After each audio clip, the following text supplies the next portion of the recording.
전능하신 아버지 하나님, 천지의 창조주를 믿습니다. 나는 그의 일하신 아들 우리 주 예수 그리스도를 믿습니다. 그는 성령으로 잉태되어 정정녀 마리아에게서 나시고 본디오 빌라도에게 고난을 받아 십자가에 못 박혀 죽으시고 장사된 지 사흘 만에 죽은 자 가운데서 다시 살아나셨으며 하늘에 오르시어 전능하신 아버지 하나님 우편에 앉아 계시다가 거기로부터 살아있는 자와 죽은 자를 심판하러 오십니다. 나는 성령을 믿으며 거룩한 공교회와 성도의 교제와 죄를 용서받는 것과 몸의 부활과 영생을 믿습니다. 아멘.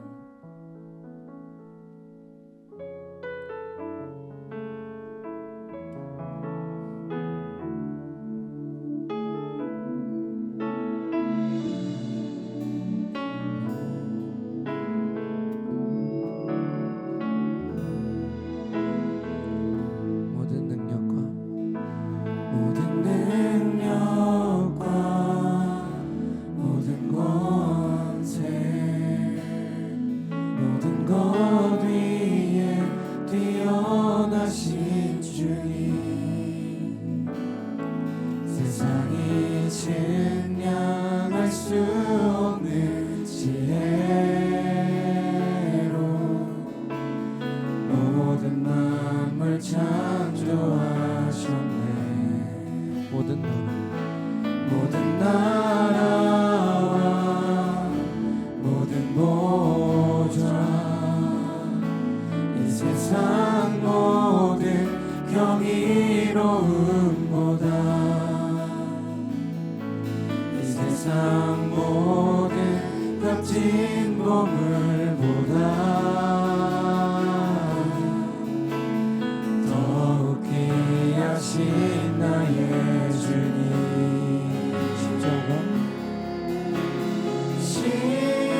십자가 고통당하사 버림받고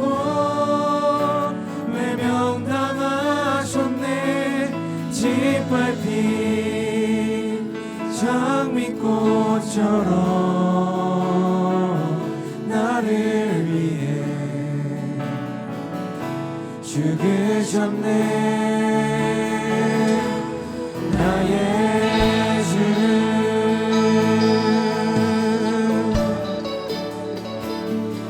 우리 이 땅 가운데 오시고 죽기까지 사랑하신 그 주님을 찬양하며 나아갑니다. 모든 능력과 모든 권세 모든 것 위에 뛰어나신 주님. 세상이 증량할 수 없는 지혜로 모든 만물 창조하셨네. 모든 나라와 모든 보좌 이 세상 모든 경이로움보다 이 세상 모든 값진 보물보다 더욱 귀하신 나의 주님. 십자가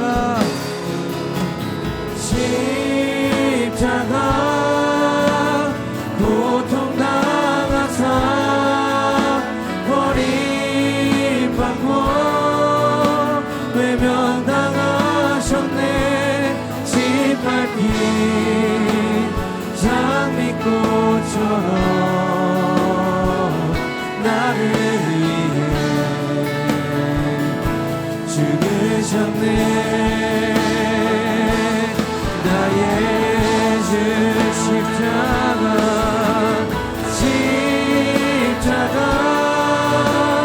고통당하사 버림받고 외면당하셨네.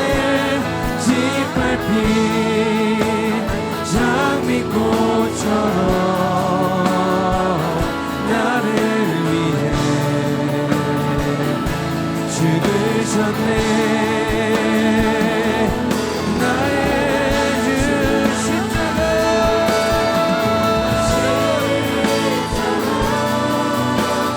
고통당한 삶 버림받고 외면당하셨네. 짓밟힌 장미꽃처럼 나를 위해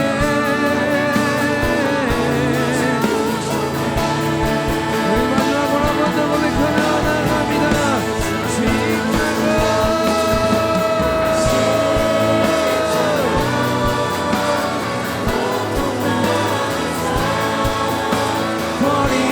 버림받고 외면당하셨네. 짓밟힌 장미꽃처럼 나를 위해 죽으셨네. 나의 주 우리를 살리려고 외면당하신 짓밟히신 그 모든 고통을 감내하신 예수 그리스도의 그 사랑을 찬양하오니 이제 오늘 이곳 가운데 우리들이 예배할 때 그 사랑으로 말미암아 우리들의 감사함으로 더욱더 주님께 반응하면서 나아갈 수 있도록 인도하여 주시옵소서. 모든 말씀은 예수님의 이름으로 기도드립니다. 아멘.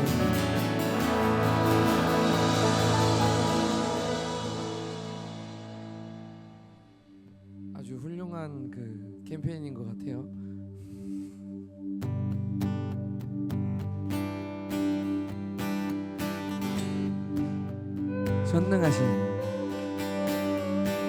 전능하신 주 놀라운 사랑 죄와 사망을 물리치셨네. 영광의 주님 만왕의 왕 예수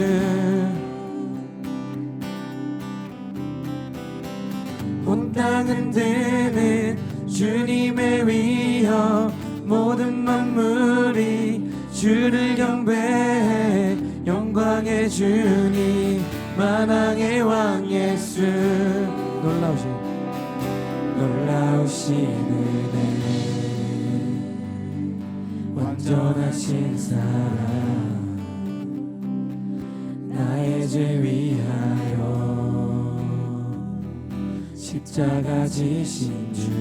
우리 목소리 높여서 생명을 주시고 자유케 하셨네. 오, 예수 행하신 모든 일 찬양해. 그 예수 그리스도의 모든 일을 찬양하며 나갑니다. 할렐루야.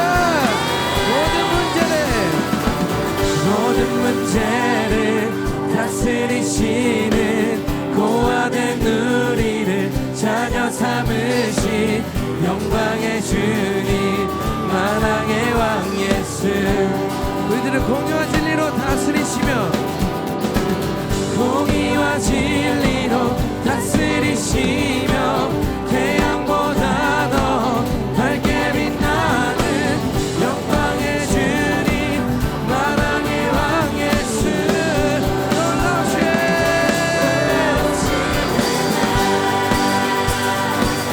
완전하신 사랑 나의 죄 위하여 십자가 지신 주 생명을 주시고 자유케 하셨네. 오, 예수 행하신 모든 일 찬양해. 우리 함께 선포하며 나갑시다. 죽임당한 그 어린 양 승리하신 왕 그 이름 예수 죽임당한 그 어린 양 승리하신 예수님은 죽음 가운데서 승리하신 주님이십니다. 죽임당한 그 어린 양 승리하신 왕 그 이름 예수 죽임당한 그 어린 양 승리하신 왕 그 이 죽임당한 그 어린 양 승리하신 왕 그 이름 예수 죽임당한 그 존귀여 놀라우신 은혜 완전하신 사랑 우리들의 끝을 위하여 우리 예수님께서 십자가를 지심을 찬양합니다. 생명을 주시고 자유케 하셨네. 우리 한 번 더 놀라우신 은혜 완전하신 사랑 나의 죄 위하여 십자가 지신 주 생명을 주시고 자유케 하셨네. 예수 행하신 모든 일 찬양해. 아멘. 그 모든 일을 찬송하오니 그들의 기쁜 찬송 감사함의 찬송 주님께서 받아주시옵소서.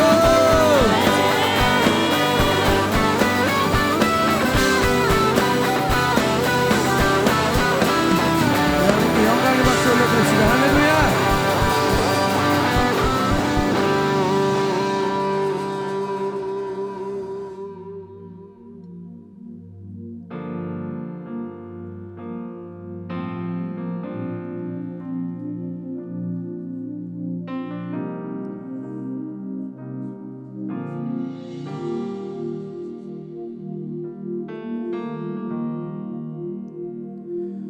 우리 주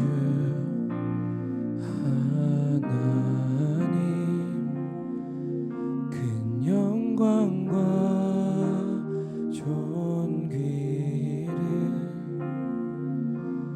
받기에 합당하신 지금 여기 계신 하나님 온 천지 만물을 지으시고 다스리는 큰 권능과 능력으로 주의 말씀 이루시니 거룩하다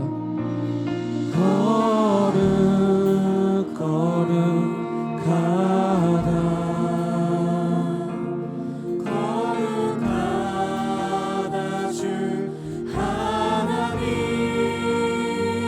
곧 전능하신 이여 하나님 나라에 관해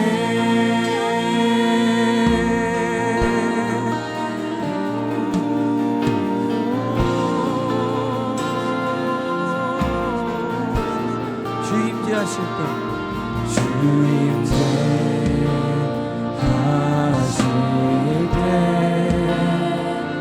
모든 만물 경배하니 모든 권세 물러가네 도셔서 다스 우리 한 번 더 고백합시다. 주임제 하실 때 주임제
거룩하신 주님의 이름을 찬양하십니까? 그 거룩하신 주님의 이름만을 높이시길 원하십니까? 우리 함께 기도하면서 나아갈 때 주님, 이제는 이전의 나가 아니라 이전의 내가 아니라 온전히 주님만을 바라보는 거듭된 나로서 이제 오늘 이 예배 가운데 다시 한 번 더 태어날 수 있길 소망합니다. 아버지 하나님, 오늘의 예배 가운데 우리와 함께하여 주시옵시고, 아버지 하나님, 우리들의 그 모든 소망과 갈급한 가운데 아버지 하나님께서 우리들이 더욱더 아버지 하나님께 가까이 갈 수 있도록 주님께서 인도하여 주시옵소서. 우리에게 주님의 이름 부르짖으며 함께 기도하며 나갑시다. 주여,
사랑이 많으신 하나님 아버지, 오늘도 저희가 이 자리에 모여 함께 찬양하고 예배할 수 있게 하심에 감사드립니다.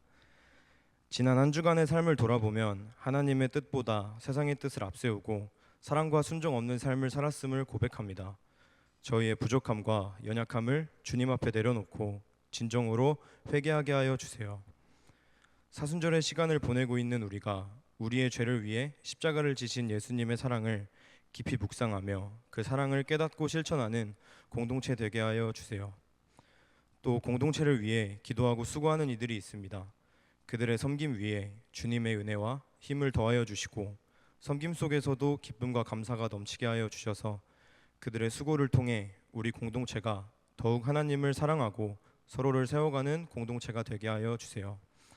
오늘 예배를 위해 기도합니다. 말씀을 전하시는 목사님께 성령의 은혜를 더하여 주셔서 그 말씀을 통해 우리가 하나님의 뜻을 알고 삶 속에서도 실천해 나가는 청년부 공동체 한 사람 한 사람 되게 하여 주세요. 이 모든 말씀 예수 그리스도의 이름으로 기도드립니다. 아멘.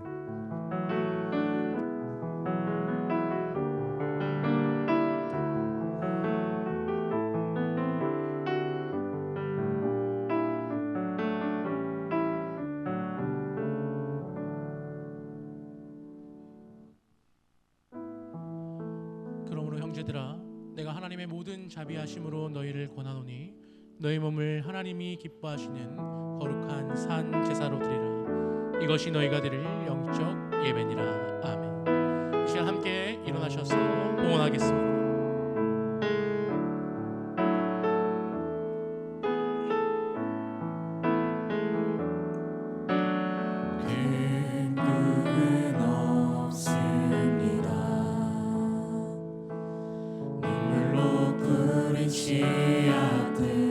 세상을 뒤덮지 않아도 여전히 충분합니다.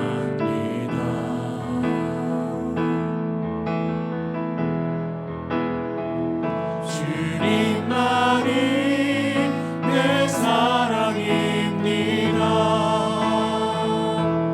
세상을 내려놓고 엎드리오니 그런 나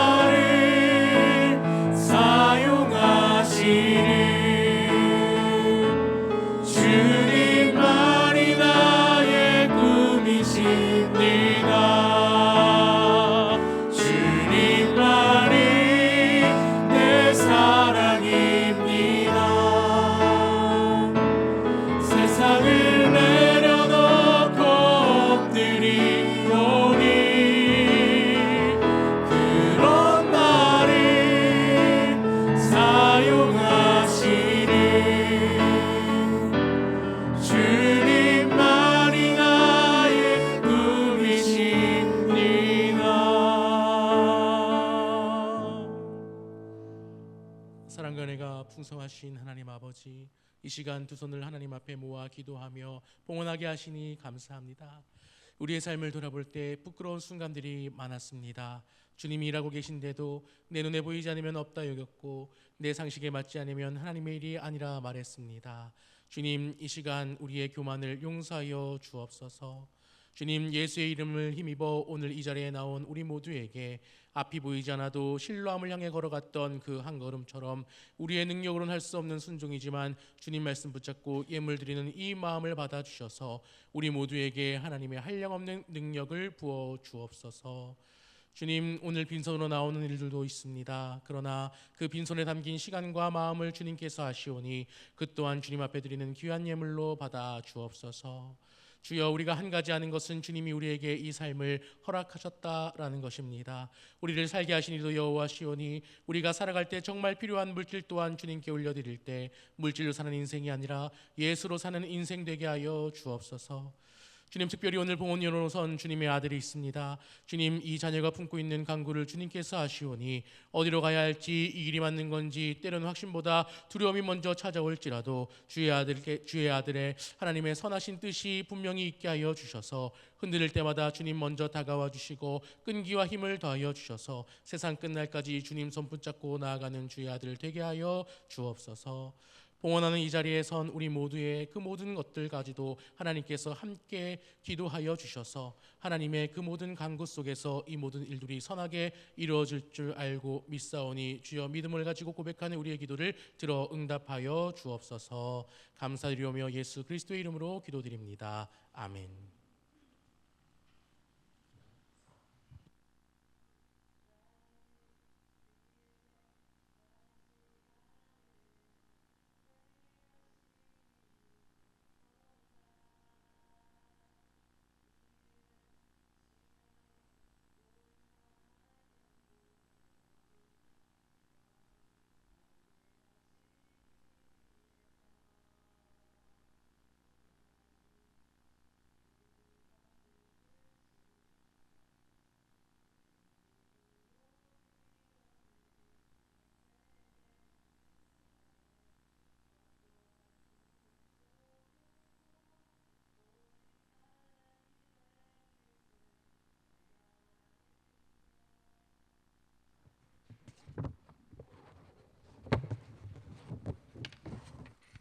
예배 자리로 나오신 여러분을 환영하고 축복합니다.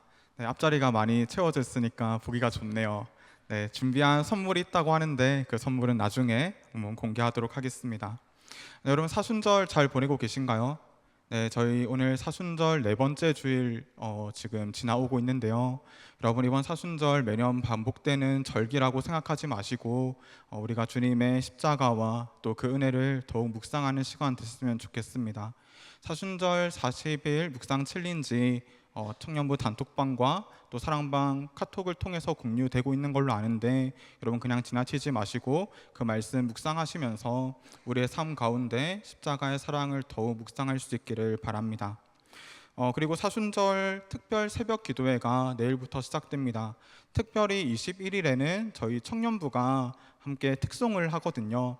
토요일 4시 40분에 드림랜드에서 함께 연습하는데 매번처럼 전날 밤 저희가 또 기념관에서 숙소를 운영한다고 합니다. 여러분 퇴근하시고 많이 참여하셔서 또 토요일 우리 또 예배의 기쁨을 함께 누리면 좋겠습니다. 네, 자세한 내용은 주보 참고해 주시면 좋겠습니다. 오늘 하나님의 말씀 함께 보도록 하겠습니다. 오늘 하나님의 말씀은 요한복음 9장 18절부터 41절까지의 말씀입니다. 요한복음 9장 18절부터 41절의 말씀을 저와 여러분 한 절씩 교독하여 읽도록 하겠습니다. 제가 먼저 읽겠습니다. 유대인들이 그가 맹인으로 있다가 보게 된 것을 믿지 아니하고 그 부모를 불러 묻되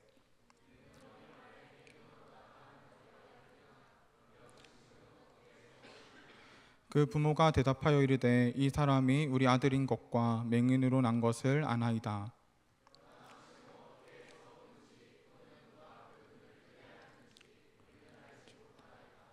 그에게 물어보소서. 그가 장성하였으니 자기를 말하리이다. 그 부모가 이렇게 말한 것은 이미 유대인들이 누구든지 예수를 그리스도로 시인하는 자는 출교하기로 결의하였으므로 그들을 무서워함이로라. 장성하였습니다. 이에 그들이 맹인이었던 사람을 두 번째 불러 이르되 너는 하나님께 영광을 돌리라. 우리는 이 사람이 죄인인 줄 아노라. 하되 그가 죄인인지 알까 하지보다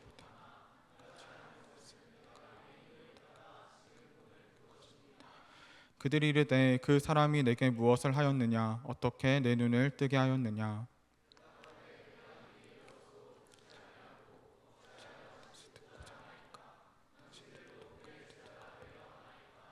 그들이 욕하여 이르되 너는 그의 제자이나 우리는 모세의 제자라.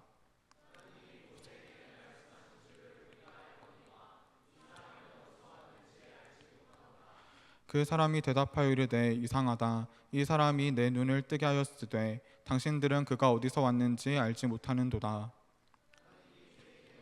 듣지 아니하시고 경건하여 그의 뜻대로 행하는 자의 말은 주를 창세 이후로 맹인으로 난 자의 눈을 뜨게 하였다 함을 듣지 못하였으니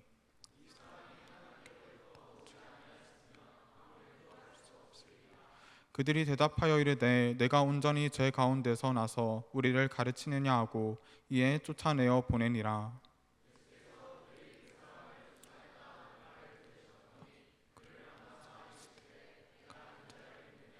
대답하여 이르되 주여 그가 누구시오니까 내가 믿고자 하나이다.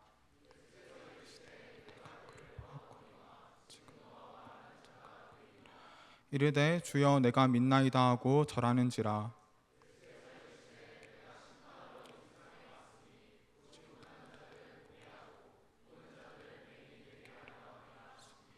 바리새인 중에 예수와 함께 있던 자들이 이 말씀을 듣고 이르되 우리도 맹인인가? 함께 읽겠습니다. 예수께서 이르시되 너희가 맹인이 되었더라면 죄가 없으려니와 본다고 하니 너희 죄가 그대로 있느니라. 아멘.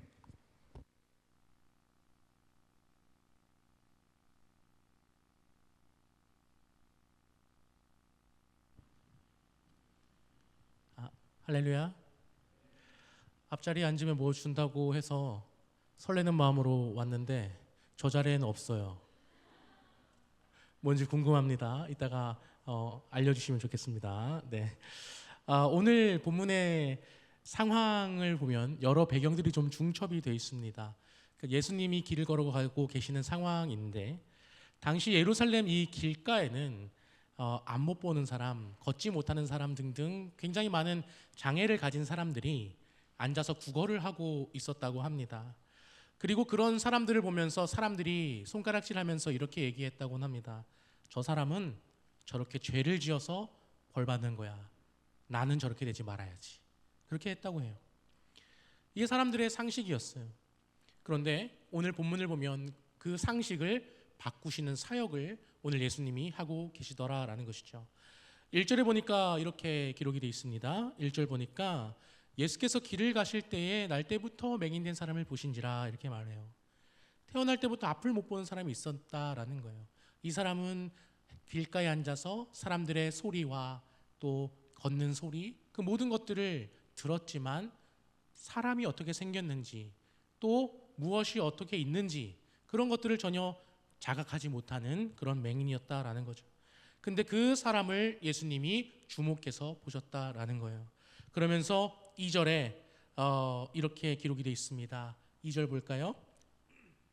라피어 이 사람이 맹인으로 난 것이 누구의 죄로 인함이니까 자기니까 그 부모니까.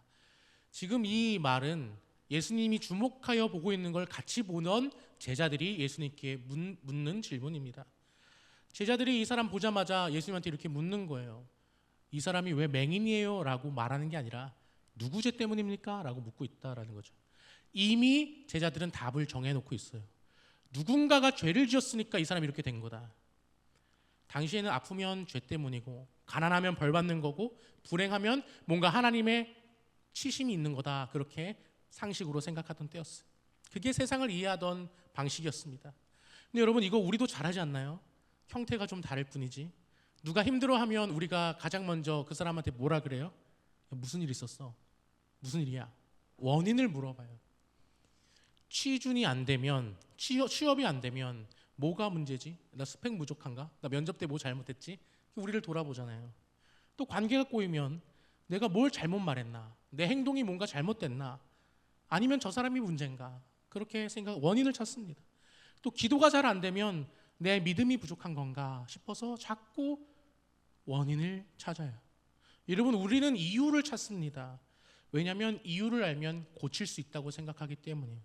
원인을 알면 다음에는 이렇게 바꾸면 되니까. 여러분, 사실 원인을 찾는다라는 건요, 내가 이해할 수 있는 세상 안에서 살고 싶다라는 거예요. 내가 통제할 수 있는 범위 안에 모든 것들을 넣고 싶다라는 것까지 될 수 있어요. 원인이 있으면 해결책이 있잖아요. 해결책이 있으면 내가 뭔가 할 수 있지 않습니까? 근데 원인이 없으면 해결이 안 되는 거예요. 내가 할 수가 없는 거예요. 그걸 우리는 너무나 두려워하고 있다라는 거죠. 여러분, 제자들도 마찬가지였습니다. 이 사람이 태어날 때부터 못 봤다. 설명이 안 되잖아요. 만약에 내 아이가, 만약에 내 손자, 손녀가 하필 이렇게 태우면 어떻게 하나, 그런 생각을 할 수도 있죠. 그러니까 원인을 찾아야 했다라는 거예요. 뭐라도 이유가 있어야지만 이 상황이 설명이 되니까. 근데 예수님은 완전히 다르게 보고 계셨어요. 3절에 예수님이 보는 시각이 이렇게 기록되어 있습니다. 예수께서 대답하시되 이 사람의 죄를 범한 것도 아니고 그 부모의 죄도 아니라 그에게서 하나님이 하시는 일을 나타내고자 하심이라. 아멘. 죄 때문이 아니고 부모 때문도 아니고 하나님이 하시는 일을 나타내려고다. 제자들은 왜 이렇게 됐냐라고 물었는데 예수님은 하나님이 여기서 무언가를 하실 걸 보고 계시는 거예요. 같은 사람을 보고 있는데 방향이 완전 달라요. 제자들은 이 사람의 과거를 묻고 있고 예수님은 이 사람의 앞에 되어질 일들을 보고 계시는 겁니다. 예수님께서 이 사람을 보시고 불쌍히 여기셔서 어떻게 하셨냐면 6절에 보니까 이렇게 하십니다. 이 말씀을 하시고 땅에 침을 뱉어 진흙을 이겨 그의 눈에 바르시고. 아멘. 예수님이 진흙을 이겨서 눈에 바르신 이 사건, 이 단어가 헬라어로 에페크리센이라는 단어를 씁니다. 이 단어가 재밌는 게 초대 교부들이 이 단어를 보면서 뭘 떠올리냐면 창세기 2장 7절을 떠올려요. 창세기 2장에 보면 여호와 하나님이 땅의 흙으로 사람을 지으시고 거기에 이제 생기를 코에 불어넣으시고 이 장면이 나오는데 흙으로 사람을 만드실 때 그 장면을 교부들이 떠올려요. 다시 말해서 예수님이 지금 진흙으로 이렇게 진흙을 이기고 침으로 뱉으셔서 이렇게 눈에 바르시는 거는 고치시는 게 아니라 창조의 사건으로 해석을 합니다. 여러분, 태어날 때부터 못 봤잖아요. 고칠 수가 없는 거죠. 고칠 게 없잖아요. 그러니까 하나님이 아예 처음부터 창조하셨다라고 얘기를 하는 겁니다.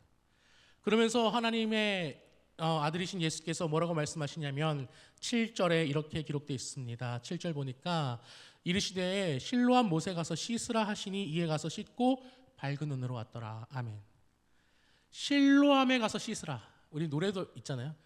어두운 밤에 깜깜한 밤에, 이게 실로암 노래잖아요.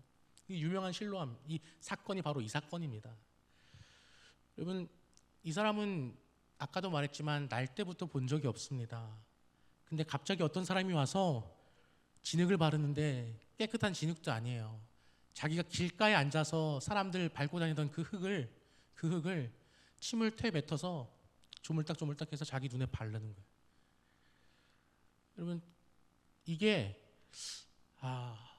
그 사람의 마음에 어떤 기분이 들었을까요? 그리고 나서 바로 눈을 떠야 되는데 눈을 뜨는 것도 아니고 실로암에 가서 씻으라 이렇게 얘기해요.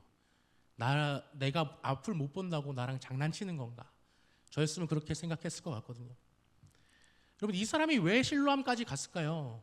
예수님이 이 사람이 누군지도 제대로 모르거든요. 정황을 이렇게 본문을 잘 보면 11절을 보면 자기가 낫고 나서 고백을 하는데 자기를 낫게 해준 사람이 이름이 예수더라라고까지만 알아요. 다시 말해서 이름 정도만 들었던 그런 존재인 거죠, 예수가.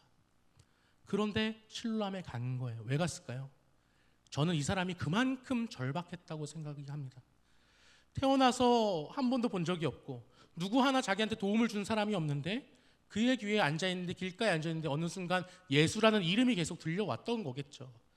예수라는 사람이 있는데 기적을 행했다더라, 물을 포도주로 바꿨다더라, 뭐 그런 소문들이 들려온 겁니다.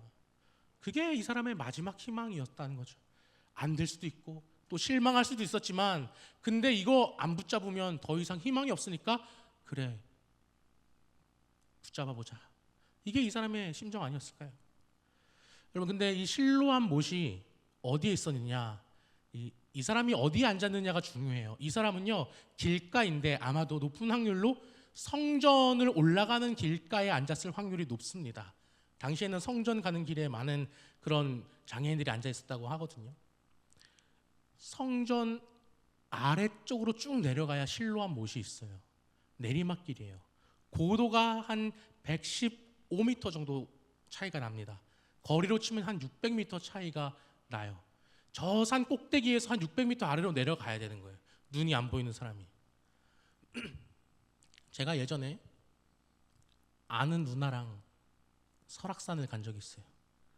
아내가 이 설교를 듣지 않았으면 좋겠는데, 굉장히 액티비티한 걸 좋아하는 누나였어요. 당시에 사귀는 건 아니었는데 가능성은 있는 상태였어요. 아무튼 둘이 설악산을 간 거죠.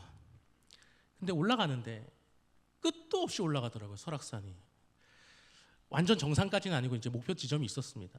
마침 표지판이 나왔는데 우리가 목표로 한 곳까지 이제 1.2km가 남았대요. 뭐 그렇게 써져 있더라고요. 근데 제 머리에 어떤 생각이 들었냐면, 당시에 제가 1km를 달려서 러닝을 하는데 한 4분 한 40초 정도 나왔어요. 안 놀라네, 이거 굉장히 빠른 건데 4분 40초 정도 1km를. 네. 고맙습니다. 근데 지금은 풀악셀 밟아도 그게 안 나옵니다. 몸이 안 돼요. 아무튼 1.2km 그까짓 거 이제 한 뭐 뛰어서 뭐 그렇게 걸리면 4분 되면 걸으면 한 15분, 20분 그 정도 걸리겠지. 저는 오르막 1.2km가 그렇게 높은지 처음 알았어요. 평지랑 다르더라고요, 이게 미터가. 근데 그 누나는 진짜 나는 듯이 가는 거예요. 제가 꽁무니만 쫓아갔습니다. 그때 깨달았어요. 아, 나 등산 안 좋아하는구나. 그 이후로 누군가를 만나볼 때마다 물어봤습니다. 혹시 등산 좋아하세요? 오케이, 나랑은 여기까지. 아무튼 여러분, 안 보이는 사람이요, 오르막도 아니고 내리막을 600m 그 긴 거리를 내려오려고 하면 쉽지 않았을 거예요. 표지판을 볼 수도 없고 언제까지 가야 하는지도 모르는데 아마 누군가 손 잡아서 갔을 수도 있죠. 아마 더듬거리면서 갔을 수도 있고, 그러다가 넘어졌을 게 뻔합니다. 눈에는 진흙이 발라져 있고 앞은 안 보이고 지금 이 길이 맞는지 아닌지도 모르고 제발 누가 좀 도와주세요 그러면서 이게 더듬더듬이면서 600m 아래로 내려가고 있는 거예요. 사람들이 봤을 때 야, 쟤 진짜 바보도 저런 바보가 없다 그러지 않았을까요?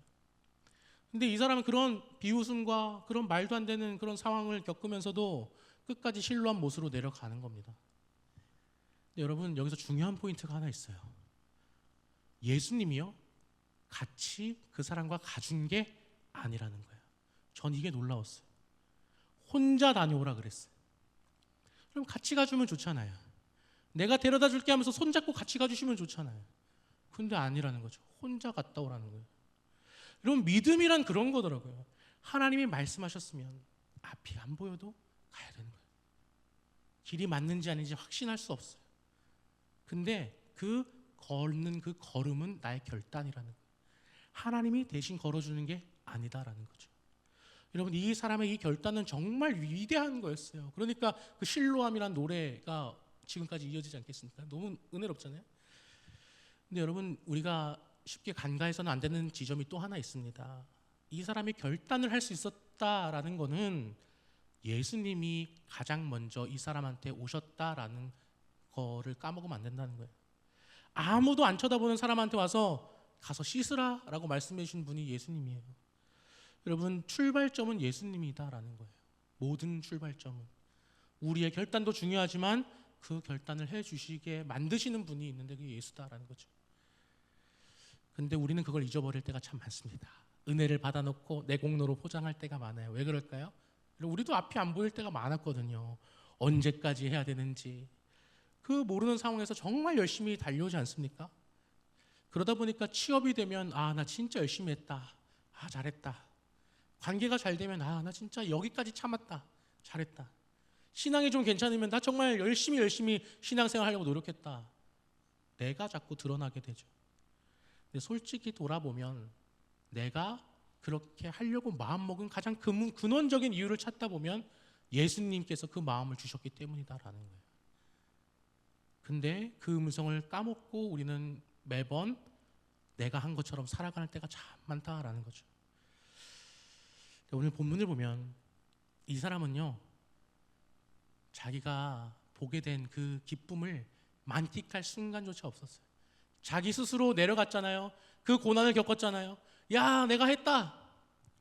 내가 결단해서 이렇게 열심히 했다라는 그 자기 만족을 느낄 겨를조차 없었다라는 거예요. 오늘 본문을 보면 내가 가진 고생에서 실로암까지 내려가서 씻어서 봤는데 평생 누려보지 못한 걸 이제야 처음 누려보는데 축하해 주는 사람이 단 한 명도 존재하지 않습니다. 오히려 이 사람한테 악의적인 질문이 쏟아지기 시작해요. 그게 13절에 기록되어 있습니다.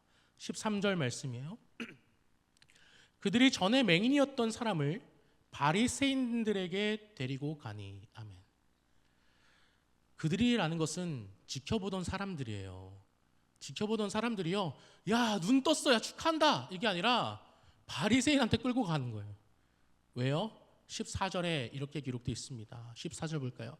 예수께서 진흙을 이겨 그의 눈을 뜨게 하신 날은 안식일이더라. 아멘. 여러분, 놀랍지 않습니까?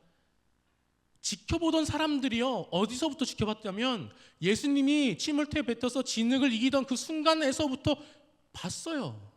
그럼 같이 가서 기뻐해 줘야 되잖아요. 아니면 누군가 가서 이 사람 손잡고 내려갔었어야 되잖아요. 근데 이 사람 도와주기는커녕 이 사람이 나은 걸 보고 바리새인들한테로 데리고 가는 거예요. 왜? 안식일이었기 때문에. 아무 일도 하면 안 되는 날에 치유 사건이 일어났으니까 이거는 잘못된 거다. 그래서 15절에 사람들과 바리새인들이 이렇게 얘기를 합니다. 15절 보니까 바리새인들도 그가 어떻게 보게 되었는지를 물으니 이르되 그 사람이 진흙을 내 눈에 바르매 내가 씻고 보나이다. 진흙 발랐다, 씻었다, 봤다. 팩트만 얘기했잖아요. 이 이상 뭐가 필요합니까? 근데 바리새인들 사이에서 의견이 갈립니다. 16절 이렇게 얘기해요. 바리새인 중에 어떤 사람은 그 사람이 안식일을 지키지 아니하니 하나님께로부터 온 자가 아니라 하며, 어떤 사람은 죄인이 어떻게 이런 표적을 해야겠느냐 하여 그들 중에 분쟁이 있었더라. 이 사람이 치유받은 사건보다 안식일 지켰냐 안 지켰냐, 이 규정 어겼냐 준수했냐, 이게 더 논쟁거리가 되고 있는 거예요. 그래서 논쟁이 커지니까 어떻게 하냐면 17절 가서 다시 이 사람한테 물어봅니다. 바리새인들이 17절 말씀. 그들이 맹인이었던 자에게 다시 묻되 그 사람이 내 눈을 뜨게 하였으니 너는 그를 어떤 사람이라 하느냐? 대답하되 선지자니이다 하니. 너는 어떻게 생각하냐? 물어보고 있습니다. 이 사람의 고백이 뭐예요? 선지자다. 선지자는 뭐냐면 선견자와 동일한 말이에요. 앞을 보게 해주는 사람이다. 나보다 앞을 보는 사람이 선지자. 평생 눈 못 뜨던 사람이, 그 사람이 이제 누구로 다가오냐면 선지자로 다가오는 거예요. 고백이 점점 커지고 있는 거죠. 근데 바리새인들은 반대로 가고 있어요. 증거가 쌓일수록 더 강하게 부정하기 시작합니다. 그래서 18절에 바리새인들이 어떻게까지 하냐면 이렇게 기록되어 있어요. 유대인들이 그가 맹인이었다가 보게 된 것을 믿지 아니하고 그 부모를 불러, 이렇게 얘기합니다. 믿지 아니하고. 증거가 없어서 못 믿은 게 아니에요. 이 사람 눈에 앞에 있어요. 눈 떴어요. 근데 믿지 않았다라는 거죠. 왜요? 믿으면 자기 생각 바꿔야 되니까. 예수가 하나님으로부터 온 사람이라는 걸 인정해야 되니까. 자기 해석이 틀렸다라는 걸 받아들여야 되니까. 저는 이 부분 보면서 이런 생각이 들었습니다. 사람이 믿지 않는 거는 증거가 부족해서가 아니라 믿었을 때 감당해야 되는 것들이 두려워서일 수도 있겠구나, 그 생각했어요. 내가 감당해야 되는 게 두려워서. 이 부분에 대해서 이제 블랑크라는 학자가 있는데 그 사람이 뭐라고 얘기하냐면 이렇게 얘기합니다. They did not want to see, 이렇게 얘기해요. 그들은 보기를 원하지 않았다. 볼 수 없었던 게 아니라 마음으로부터 아예 답을 내리고 원하지 않았다라는 거죠. 우리도 그럴 때가 많습니다. 하나님이 일하신 증거가 분명히 내가 보이는 것 같은데 내 상식에 안 맞으면 안 믿으려 그래요. 내 틀에 안 들어오면 이거 하나님 일 아니야 라고 얘기할 때가 있어요. 오늘 바리새인들도 그런 거죠. 하나님의 일을 자기 상식에 가둬놓고 자기가 원하는 대답을 들을 때까지 엉뚱한 사람한테 가서 물어보는 거예요. 정작 하나님한테 묻지 않고. 그래서 그 모습을 오늘 본문이 19절에서 21절까지 쭉 기록을 하고 있습니다. 그래서 21절에 이제 부모의 대답이 나와요. 그러나 지금 어떻게 보게 됐는지 또 누가 그 눈을 뜨게 하였는지 우리는 알지 못하나이다. 그에게 물어보시오. 그가 장성하였으니 자기 일을 말하리이다. 우리 아들 맞고 맹인으로 태어난 것도 맞습니다. 근데 어떻게 됐는지 잘 모르겠습니다. 그에게 물어보십시오. 이 말을 한 이유는 22절에 오늘 성경이 이렇게 기록하고 있습니다. 그 부모가 이렇게 말한 것은 유대인들을 두려워함이라. 이미 유대인들이 누구든지 예수를 그리스도로 시인하는 자는 출교하기로 결의하였으므로 이렇게 얘기합니다. 무서워서였다는 거죠. 당시에 회당에서 쫓겨나는 것은 사회적 죽음을 얘기합니다. 대화도 안 되고 관계도 안 되고 물건도 살 수가 없는, 그렇기 때문에 현실에 순응해서 아들이 이렇게 눈 뜬 거를 기뻐할 수조차 없어요. 자기 아들 눈 떴는데 정말 세상에서 누구보다도 기뻐해야 될 부모가 두려움에 떨고 있는 모습, 정말 안타깝지 않습니까? 바리새인들이요, 부모까지 불러놓고서는 안 되니까 뭐라 그러냐면 24절에 이렇게 얘기합니다. 또 불러요. 또 이에 그들이 맹인이었던 사람을 두 번째 불러 이르되 너는 하나님께 영광을 돌리라. 우리는 그 사람이 죄인인 줄 아노라. 이렇게 얘기합니다. 너는 하나님께 영광을 돌리라. 여러분 좋은 말처럼 들리잖아요. 근데 이게 원래 뜻이 어떤 뜻이냐면 이게 관용어입니다. 관용어. 이 하나님께 영광을 올려 돌려라, 이거는 찬양해라라는 뜻이 아니에요. 구약에서 쓰이는 관용적 표현인데 여호수아 7장 19절에 정확하게 똑같은 표현이 쓰여 있습니다. 그게 뭐냐면 아간 아세요? 아간. 여리고성 이렇게 정복했을 때 아간이 여리고성에 있는 좋은 물건들을 자기 장막 안에 갖다가 숨겨요. 그래서 다음 전투 때 이 아간이 그 숨긴 물건 때문에 하나님이 아이성 전투에서 이스라엘을 지게 만드십니다. 아간이 훔쳐서. 그때 여호수아가 뭐라 그러냐면 아간한테, 야 아간아, 여호와께 영광을 올려드려라, 이렇게 얘기합니다. 무슨 말이에요? 솔직히 말해라, 자백해라. 이게 원래 의미가 이겁니다. 그러니까 바리새인들이 이 사람한테 한 말은 뭐냐면 하나님을 찬양해라가 아니라 너가 속고 있는 거 인정하고 자백해서 자수하고 광명 찾아라, 이 말이에요. 그리고 바로 뒤에 뭐라 그래요? 우리는 그 사람이 죄인인 줄 아노라. 이미 답을 말해주고 있죠. 자기들끼리 결론 내려놓고 하나님께 영광 올려드리자, 나의 판단에 하나님의 이름을 붙이는 행위를 하고 있는 게 바리새인이었다라는 거죠. 여러분, 하나님이 하신 일을 내 틀에 맞추는 순간 기적이 아니라 문제가 보이기 시작하는 거예요. 문제가. 이건 이래서 안 되고 저건 저래서 안 되고. 반면에 오늘 맹인은 이렇게 얘기합니다. 25절 말씀에 맹인의 위대한 고백입니다. 대답하되 그가 죄인인지 내가 알지 못하나 한 가지 아는 것은 내가 맹인이었다가 지금 보는 것이니이다. 아멘. 24절에서 바리새인들이 뭐라고 얘기하냐면 우리는 아노라라고 얘기해요. 마치 모든 것을 아는 것처럼 얘기합니다. 반면에 25절에서 이 맹인은 뭐라고 얘기해요? 내가 한 가지 아는 것은. 둘 다 똑같은 헬라어 단어 오이다라는 단어가 쓰여요. 오이다. 같은 단어예요. 근데 바리새인들의 아노라는 자기 틀 안에서 내린 결론이에요. 근데 이 사람의 오이다, 한 가지 아는 것은 이라는 단어는 하나님이 내게 하신 일에 대한 고백이에요. 고백. 여러분, 태어나서 한 번도 본 적 없는 사람이 생애 처음으로 보았기 때문에 내가 안다라고 얘기하고 있는 거예요. 여러분, 얼마나 아름다운 고백입니까? 바리새인들은 평생 볼 수 있었습니다. 하나님이 만드신 세상 맨날 보면서 웃고 지냈어요. 근데 눈앞에서 하나님이 하신 일은 보지 못했다라는 거죠. 보기를 원하지 않으니까. 자기 생각 안에 갇혀 있으니까. 말로는 하나님께 영광 올려드리고 말로는 하나님이 위대하시다라고 고백하지만 자기의 경험과 상식, 자기의 이해 안에서 하나님을 가두어 놓고 자기와 생각이 다른 건 죄인이라고 규정하고 있는 모습이 바리새인들 안에 있었다라는 거예요. 그 내용이 쭉 34절까지 이어져요. 그래서 34절에 바리새인들의 결론이 성경에 이렇게 기록되어 있습니다. 그들이 대답하여 이르되 내가 온전히 죄 가운데 나서 우리를 가르치느냐 하고 그를 쫓아내었더라. 더 이상 반박할 말이 없으니까 사람을 공격하는 거예요. 인신공격이라 그러죠. 넌 죄인인데 너의 말이 뭐가 중요해. 그러면서 쫓아냈다는 거죠. 여러분, 이 사람의 인생을 한번 생각해 보십시오. 이 사람의 인생, 눈은 보이잖아요 이제. 근데 상황은 별반 나아진 게 없어요. 왜? 출교를 당하기 일보 직전이니까. 하나님이 분명히 일하셨는데 아무것도 해결되지 않은 것 같은 상황이 펼쳐지는 겁니다. 여러분, 우리도 그런 적 많죠. 기도했고 하나님 분명히 확신도 주셨고 뭔가가 잘 되는 것 같은 그런 조짐까지 보였는데 시간이 지나다 보니까 그 해결되지 않고 상황이 똑같이 답답해지는 그런 경우 하잖아요. 그때 우리 마음에 든 생각 뭐예요? 아, 정말 하나님 응답 내가 받은 거 맞나? 나한테 일어난 그 사건 진짜 은혜였나? 왜 아무것도 달라진 게 없지? 더 나빠지는 것 같지? 여러분, 오늘 본문에 있는 이 맹인이 바로 그 자리에 똑같이 존재하고 있는 겁니다. 내 개인적으로는 눈이 보이니까 좀 살만해진 것 같아요. 근데 또 다른 문제가 다가오거든요. 바리새인들이, 이 권력을 가진 자들이 이 사람한테 뭐라고 선고합니까? 너의 인생은 끝났다. 쫓아냈다는 거죠. 바리새인들이 이 사람 인생 끝냈다라고 종결지은 인생이에요. 여러분, 이 사람은요 이름도 기록되어 있지 않습니다. 요한복음 9장 어디에도 이 사람 이름 안 나와요. 성경에 이름을 기록하지 않을 정도로 어쩌면 이 세상에서는 중요하지 않은 사람일 수 있습니다.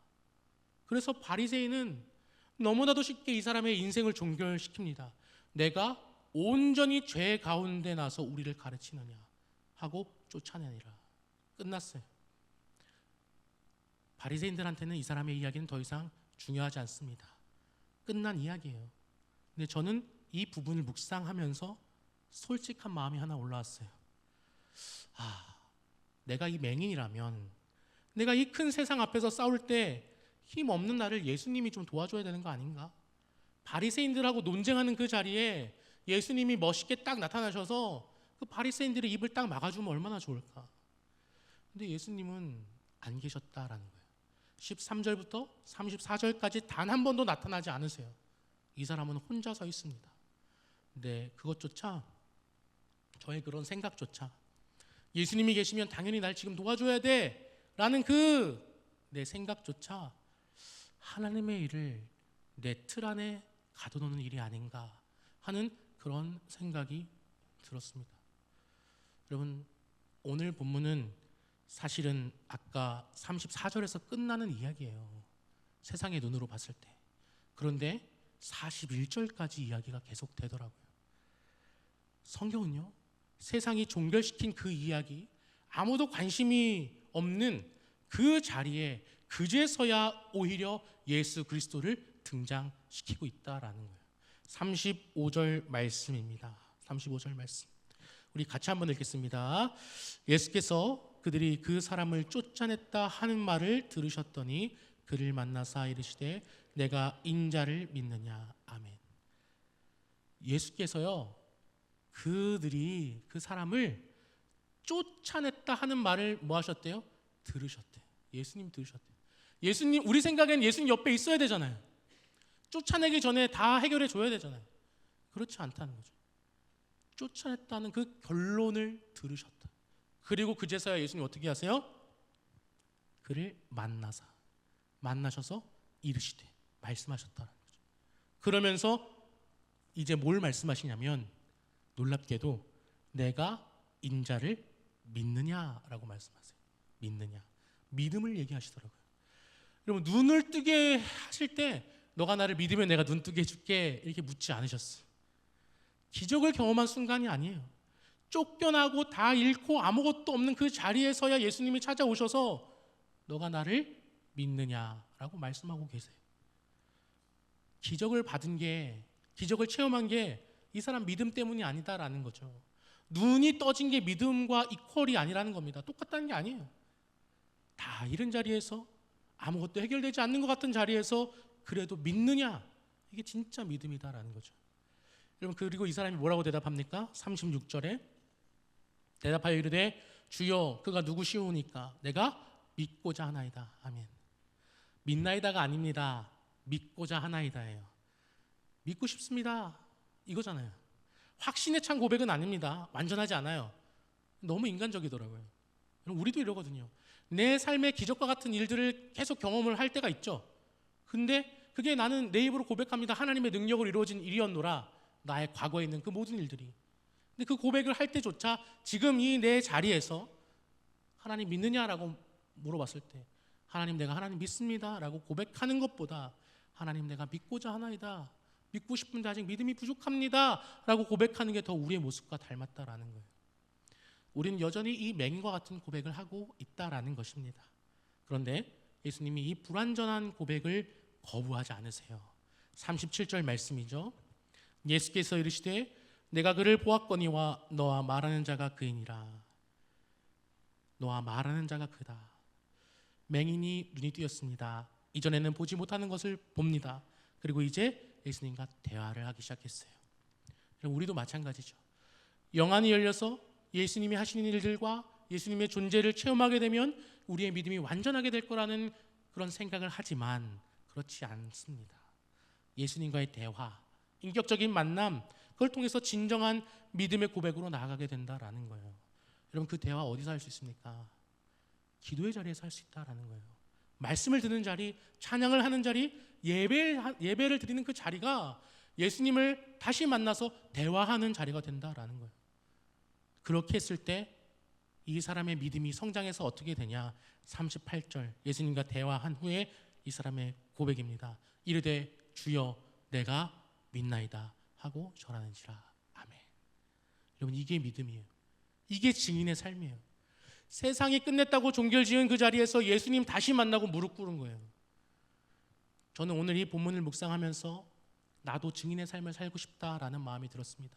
내 앞에 놓인 문제들, 내 상식으로 재단하는 인생이 아니라 이 어려움을 통해서 하나님이 또 나에게 어떤 큰 일을 보여주실까. 내 인생의 어려움에 쌓일수록 내가 조금 더 하나님에 대해서 증언할 수 있는 증인의 삶에 가까워지는 인생을 살았노라라고 믿음의 고백을 하는 인생이 되고 싶다라는 마음이 강하게 들었어요. 여러분 이 사람이 가진 건 딱 하나였습니다. 하나님이 자기한테 하신 일 그거 하나 붙잡고 살았어요. 한 가지 아는 것은 내가 맹인이었다가 지금 보는 것이니이다. 그리고 그 한마디가 2000년이 지난 오늘까지 우리의 마음을 뒤흔드는 감동적인 고백이 됐잖아요. 여러분 예수님이 우리한테 마지막으로 뭐라고 당부하시면서 세상을 떠나셨습니까? 사도행전 1장 8절에 이렇게 기록되어 있죠.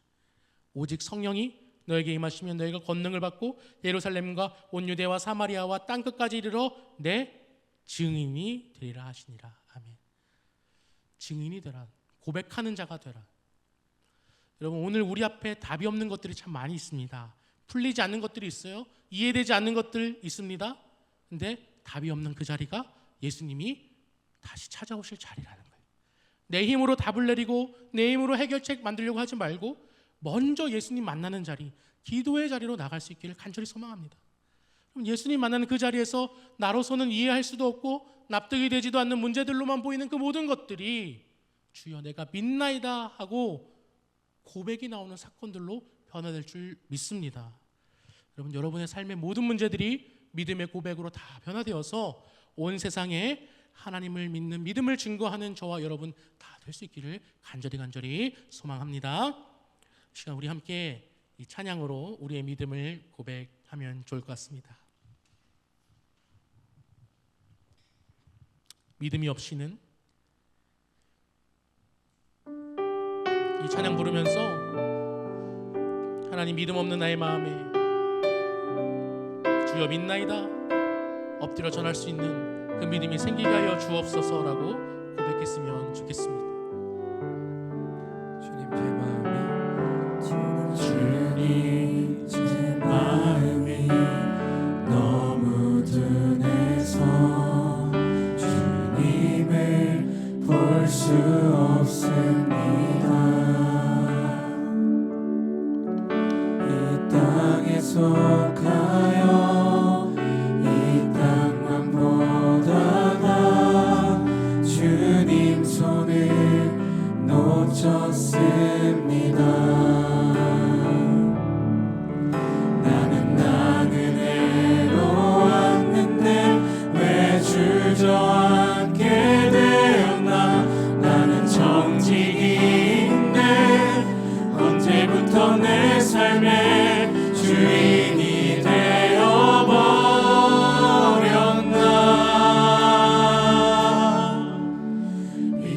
믿음이 없이는 기쁘시게 못하나니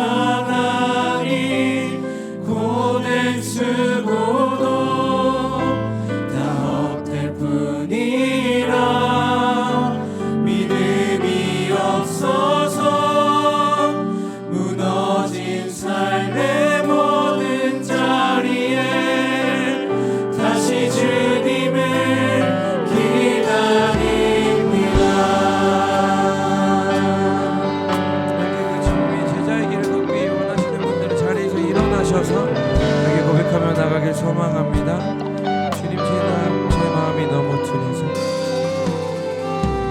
주님 제 마음이 너무 둔해서 주님을 볼 수 없습니다. 이 땅에 속하여 이 땅만 보다가 주님 손을 놓쳤습니다. 나는 나그네로 왔는데 왜 주저앉게 되었나. 나는 정직인데 언제부터 내 삶의 주인이 되어버렸나.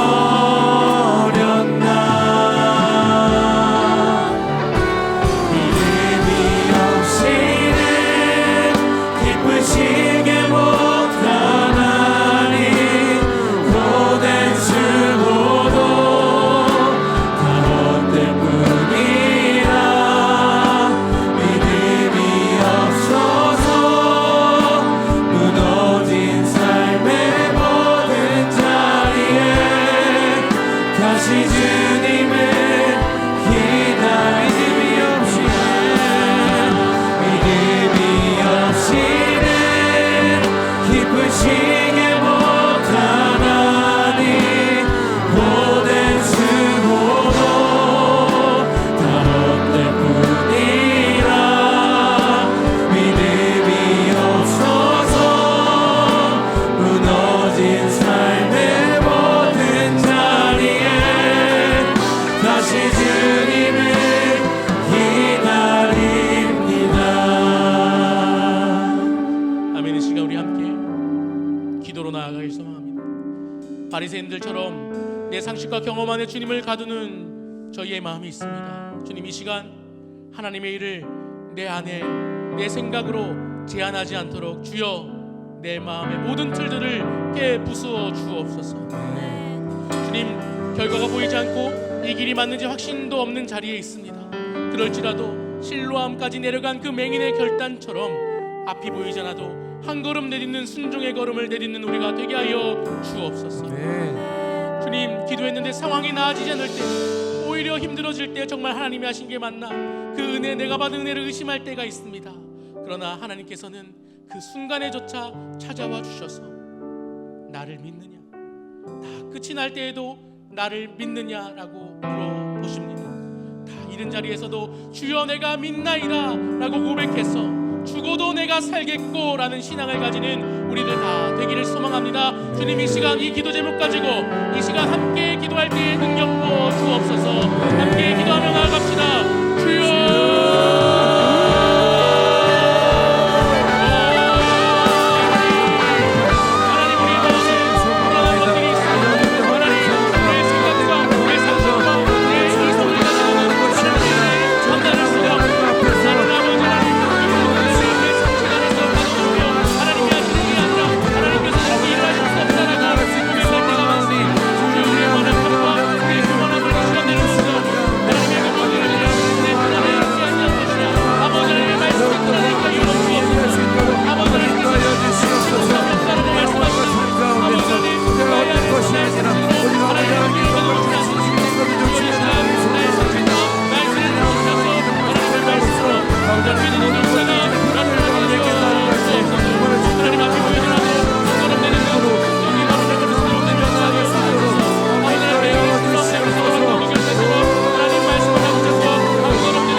아버지,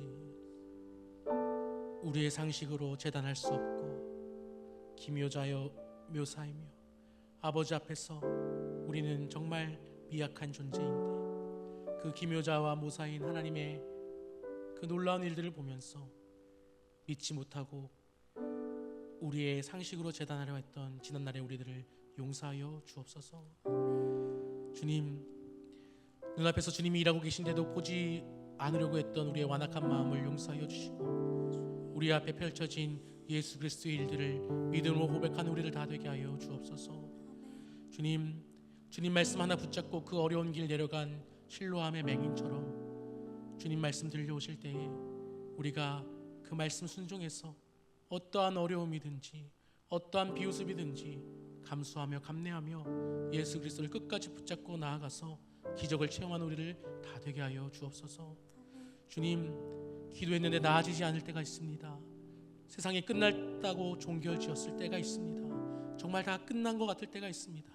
그러나 그 끝났다라는 소식이 주의 귀에 들릴 때 그때가 주님이 우리를 찾아오시는 순간임을 고백합니다. 주님, 모두가 끝났다라고 이야기할 때 오히려 주님의 기도의 자리로 나아갈 수 있는 우리들 다 되게 하여 주옵소서.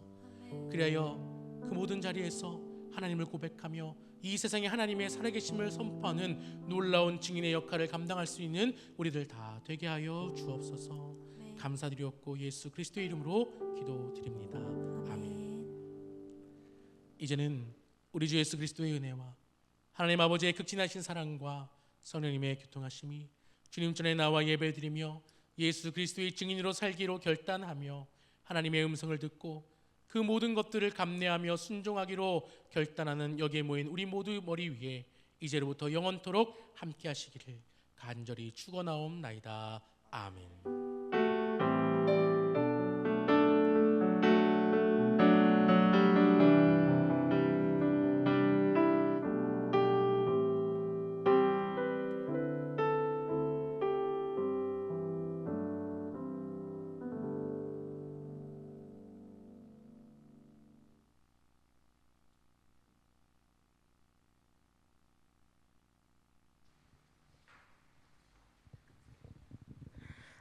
네, 안녕하세요, 여러분. 네, 예배팀장 강지연이라고 합니다. 앞자리에 앉으신 분들 혹시 선물을 확인하셨을까요? 네. 저희가 임원단과 함께 정말 작은 선물을 준비했는데요. 저희가 이번 앞자리 예배 앉기 캠페인은 4월 11일까지 진행이 됩니다. 사실 앞으로 진행되는 주일에는 조금 더 특별한 선물이 곳곳에 숨겨져 있을 건데요. 저희가 사실 앞자리에 나오려고 하는 모든 분들께 선물을 준비하고 싶지만 아마 일부 앞자리에 앉은 분들에 한해서 준비가 될 것 같아요. 하지만 여러분들은 지금 앉고 계신 자리에서 한 칸만, 두 칸만 앞으로 가볼까라는 마음으로 이 캠페인에 많이 참여해 주셨으면 좋겠는데요. 여러분들이 그 작은 마음, 예배를 사모하고 한 칸만 두 칸만 앞으로 나와야지 하는 그 마음이 하나님 보시기에 정말 기쁜 선물이 되지 않을까 싶습니다. 네, 많은 참여 부탁드리겠습니다.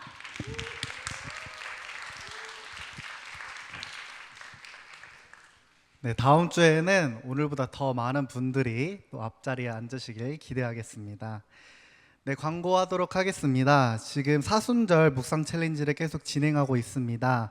네, 내일부터는 산막 폭풍이 온다 이제가 시작되는데요. 다들 거대한 폭풍을 마주할 준비하시면서 묵상 챌린지도 참여해 주시면 좋을 것 같습니다. 네, 다음은 이제 사순절 특별 새벽 기도회가 이제 돌아온 주 토요일에 이제 진행이 됩니다.